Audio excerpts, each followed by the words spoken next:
شروع اللہ کے نام سے جو بڑا مہربان نہایت رحم والا ہے۔ اے محمد صلی اللہ علیہ وآلہ وسلم، ہم نے تم کو فتح دی، فتح بھی سری و صاف، تاکہ خدا تمہارے اگلے اور پچھلے گناہ بخش دے اور تم پر اپنی نعمت پوری کر دے اور تم کو سیدھے رستے چلائے، اور خدا تمہاری زبردست مدد کرے۔ وہی تو ہے جس نے مومنوں کے دلوں پر تسلی نازل فرمائی تاکہ ان کے ایمان کے ساتھ اور ایمان بڑھے، اور آسمان اور زمین کے لشکر سب خدا ہی کے ہیں، اور خدا جاننے والا اور حکمت والا ہے۔ یہ اس لیے کہ وہ مومن مردوں اور مومن عورتوں کو بہشتوں میں جن کے نیچے نہریں بہہ رہی ہیں داخل کرے، وہ اس میں ہمیشہ رہیں گے اور ان سے ان کے گناہوں کو دور کر دے، اور یہ خدا کے نزدیک بڑی کامیابی ہے۔ اور اس لیے کہ منافق مردوں اور منافق عورتوں اور مشرک مردوں اور مشرک عورتوں کو جو خدا کے حق میں برے برے خیال رکھتے ہیں عذاب دے، انہی پر برے حادثے واقع ہوں اور خدا ان پر غصے ہوا اور ان پر لعنت کی اور ان کے لیے دوزخ تیار کی، اور وہ بری جگہ ہے۔ اور آسمانوں اور زمین کے لشکر خدا ہی کے ہیں، اور خدا غالب اور حکمت والا ہے۔ اور ہم نے اے محمد صلی اللہ علیہ وآلہ وسلم تم کو حق ظاہر کرنے والا اور خوشخبری سنانے والا اور خوف دلانے والا بنا کر بھیجا ہے، تاکہ مسلمانوں تم لوگ خدا پر اور اس کے پیغمبر پر ایمان لاؤ اور اس کی مدد کرو اور اس کو بزرگ سمجھو، اور صبح و شام اس کی تسبیح کرتے رہو۔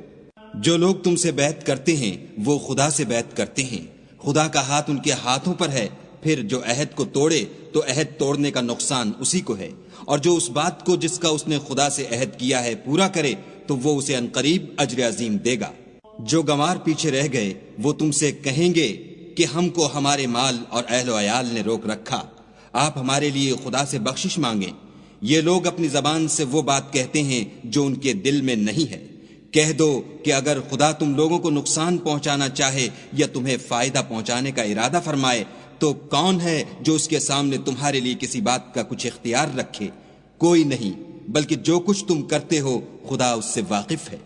بات یہ ہے کہ تم لوگ یہ سمجھ بیٹھے تھے کہ پیغمبر اور مومن اپنے اہل و عیال میں کبھی لوٹ کر آنے ہی کے نہیں، اور یہی بات تمہارے دلوں کو اچھی معلوم ہوئی، اور اسی وجہ سے تم نے برے برے خیال کیے اور آخر کار تم ہلاکت میں پڑ گئے۔ اور جو شخص خدا پر اور اس کے پیغمبر پر ایمان نہ لائے تو ہم نے ایسے کافروں کے لیے آگ تیار کر رکھی ہے۔ اور آسمانوں اور زمین کی بادشاہی خدا ہی کی ہے، وہ جسے چاہے بخشے اور جسے چاہے سزا دے، اور خدا بخشنے والا مہربان ہے۔ جب تم لوگ غنیمتیں لینے چلو گے تو جو لوگ پیچھے رہ گئے تھے وہ کہیں گے ہمیں بھی اجازت دیجیے کہ آپ کے ساتھ چلیں۔ یہ چاہتے ہیں کہ خدا کے قول کو بدل دیں، کہہ دو کہ تم ہرگز ہمارے ساتھ نہیں چل سکتے، اسی طرح خدا نے پہلے سے فرما دیا ہے۔ پھر کہیں گے نہیں، تم تو ہم سے حسد کرتے ہو۔ بات یہ ہے کہ یہ لوگ سمجھتے ہی نہیں مگر بہت کم۔ جو گنوار پیچھے رہ گئے تھے ان سے کہہ دو کہ تم جلد ایک سخت جنگجو قوم کے ساتھ لڑائی کے لیے بلائے جاؤ گے، ان سے تم یا تو جنگ کرتے رہو گے یا وہ اسلام لے آئیں گے۔ اگر تم حکم مانو گے تو خدا تم کو اچھا بدلہ دے گا، اور اگر منہ پھیر لو گے جیسے پہلی دفعہ پھیرا تھا تو وہ تم کو بری تکلیف کی سزا دے گا۔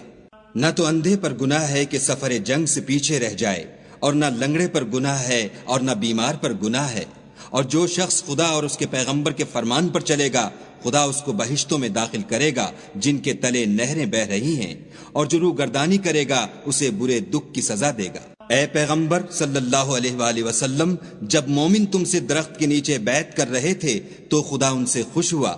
اور جو صدق و خلوص ان کے دلوں میں تھا وہ اس نے معلوم کر لیا تو ان پر تسلی نازل فرمائی اور انہیں جلد فتح عنایت کی، اور بہت سی غنیمتیں جو انہوں نے حاصل کی،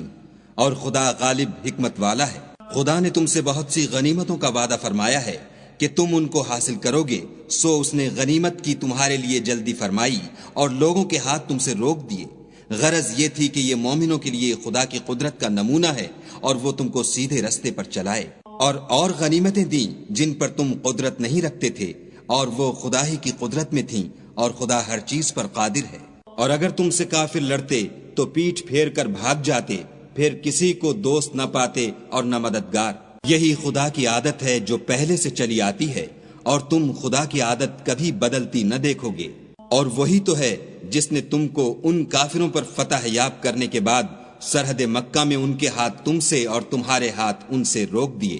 اور جو کچھ تم کرتے ہو خدا اس کو دیکھ رہا ہے۔ یہ وہی لوگ ہیں جنہوں نے کفر کیا اور تم کو مسجد حرام سے روک دیا اور قربانیوں کو بھی کہ اپنی جگہ پہنچنے سے رکی رہیں، اور اگر ایسے مسلمان مرد اور مسلمان عورتیں نہ ہوتیں جن کو تم جانتے نہ تھے کہ اگر تم ان کو پامال کر دیتے تو تم کو ان کی طرف سے بے خبری میں نقصان پہنچ جاتا،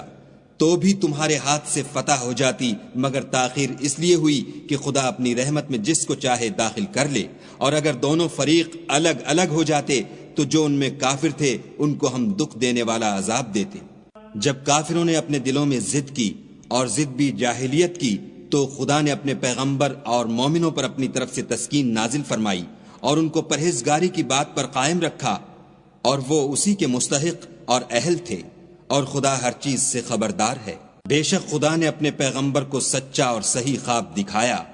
کہ تم خدا نے چاہا تو مسجد حرام میں اپنے سر منڈوا کر اور اپنے بال کتروا کر امن و امان سے داخل ہوگے، اور کسی طرح کا خوف نہ کرو گے۔ جو بات تم نہیں جانتے تھے اس کو معلوم تھی، سو اس نے اس سے پہلے ہی جلد فتح کرا دی۔ وہی تو ہے جس نے اپنے پیغمبر کو ہدایت کی کتاب اور دین حق دے کر بھیجا تاکہ اس کو تمام دینوں پر غالب کرے، اور حق ظاہر کرنے کے لیے خدا ہی کافی ہے۔ محمد صلی اللہ علیہ وآلہ وسلم خدا کے پیغمبر ہیں، اور جو لوگ ان کے ساتھ ہیں وہ کافروں کے حق میں تو سخت ہیں اور آپس میں رحم دل۔ اے دیکھنے والے، تو ان کو دیکھتا ہے کہ خدا کے آگے جھکے ہوئے سر بسجود ہیں اور خدا کا فضل اور اس کی خوشنودی طلب کر رہے ہیں۔ کثرت سجود کے اثر سے ان کی پیشانیوں پر نشان پڑے ہوئے ہیں۔ ان کے یہی اوصاف تورات میں مرقوم ہیں اور یہی اوصاف انجیل میں ہیں۔ وہ گویا ایک کھیتی ہیں جس نے پہلے زمین سے اپنی سوئی نکالی، پھر اس کو مضبوط کیا، پھر موٹی ہوئی اور پھر اپنی نال پر سیدھی کھڑی ہو گئی، اور لگی کھیتی والوں کو خوش کرنے تاکہ کافروں کا جی جلائے۔ جو لوگ ان میں سے ایمان لائے اور نیک عمل کرتے رہے ان سے خدا نے گناہوں کی بخشش اور اجر عظیم کا وعدہ کیا ہے۔